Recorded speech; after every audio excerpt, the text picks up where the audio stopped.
દાહોદના સંજેલી તાલુકામાં વરસ્યો ધોધમાર વરસાદના પગલે સંજેલીનું પુષ્પસાગર તળાવ થયું ઓવરફ્લો. તળાવ ઓવરફ્લો થતાં સંતરામપુર રોડ પર ભરાયા પાણી. કૃષ્ણકુંજ સોસાયટી વરસાદી પાણી વચ્ચે ઘેરાઈ. અવિરત વરસાદના પગલે તળાવ ઓવરફ્લો થતાં લોકોને ભારે હાલાકી. ગેરકાયદેસર બનાવેલી દિવાલના કારણે ભરાયા સોસાયટીમાં તળાવના પાણી. તાલુકાના અધિકારીઓ કેમ સાંભળતા નથી? વારંવાર તંત્રને કરીએ છે રજૂઆત.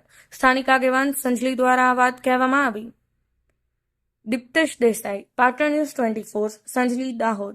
8 મહિનાથી છેલ્લા 8 મહિનાથી ગામ લોકોએ વારંવાર અને સતત રજૂઆત કરી છે. મામલતદાર સાહેબને રજૂઆત કરી છે, ટીડીઓ સાહેબને રજૂઆત કરી છે, સતત રજૂઆત કરવા છતાં પણ કોઈએ ધ્યાન પર લીધું નથી. આજે ગામની તબાહી થઈ છે, કબ્રસ્તાની કોટ તૂટી ગયો છે, અંદર પાણી ચારે બાજુ ફરી વળ્યું છે. એમાં સૌથી પહેલા તો ટીડીઓ સાહેબ અને મામલતદાર સાહેબ જવાબદાર લાગે છે મને. એટલે કોઈ એક્શન લીધું નથી અને આજે આનો નિકાલ કરો. ગામ લોકો પરેશાન છે, તો આપણી પરેશાની કોણ દૂર કરશે?